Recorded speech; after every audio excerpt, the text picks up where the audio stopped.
আসসালামু আলাইকুম। জাতীয় বিশ্ববিদ্যালয় অনার্স ভর্তি পরীক্ষা 2026 সালের শিক্ষার্থীরা সকলে কেমন আছো? আশা করি খুবই ভালো আছে। তো আজকে তোমাদের বাংলার 20টি এমসিকিউ দেবো। তোমরা যদি 20টি এমসিকিউ করতে পারো ইনশাল্লাহ এখান থেকে কমন আসবে। তো একটি সাজেশন হতে চলেছে। তো নাম্বার 1, বাংলা ভাষার প্রথম ব্যাকরণ রচনা করেন কে? এটার উত্তর হচ্ছে নাম্বার 1। তো 2, অগ্নিবীণা কাব্যের রচয়িতা কে? তোমরা সকলে জানো কাজী নজরুল ইসলাম। নাম্বার 3, পল্লীকবি নামে পরিচিত জসিমউদ্দিন। নাম্বার 4, কপালকুণ্ডলা গল্পের উপন্যাসের, এটা হচ্ছে বঙ্কিমচন্দ্র চট্টোপাধ্যায়। নাম্বার 5, আমার সোনার বাংলা গানটির লেখাকার, এটা হচ্ছে রবীন্দ্রনাথ ঠাকুর। নাম্বার 6, এটা হচ্ছে বিদ্রোহী কবিতার রচয়িতাকে, এটা হচ্ছে কাজী নজরুল ইসলাম।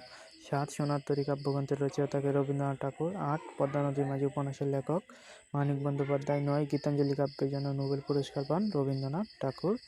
10, চারপত্র কাব্যের রচয়িতা সুকান্ত ভট্টাচার্য। 11, রূপসী বাংলা কাব্যের রচয়িতা জীবনানন্দ দাশ। 12, লাল সালু উপন্যাসের লেখক, এটা কি সৈয়দ অলিউল্লাহ। 13, নকশিকাঁথার মাঠ জসিমউদ্দিন। বিষাদ সিন্ধু, এটা হচ্ছে মীর মোশাররফ হোসেন। সবার উপরে সত্য তাহার উপরে, সত্য সবার উপরে মানুষ ও উক্তিটি চন্ডীদাস। দেবদাস গল্পের উপন্যাসের লেখক শরৎচন্দ্র চট্টোপাধ্যায়। অমৃতকার চন্দ্র প্রবর্তক, এটা হচ্ছে মাইকেল মধুসূদন দত্ত। মেঘনাদ কাব্য, এটাও মাইকেল মধুসূদন দত্ত। সঞ্চয়তা, এটা রবীন্দ্রনাথ ঠাকুর। তারপর 20, বাংলা সাহিত্যে বিদ্রোহী কবি বলা হয় কাজী নজরুল ইসলাম। এই ছিল বাংলা থেকে 20টি সেরা এমসিকিউ সেশন। তোমরা এগুলো করতে পারো ইনশাল্লাহ এখান থেকেই কমন আসবে।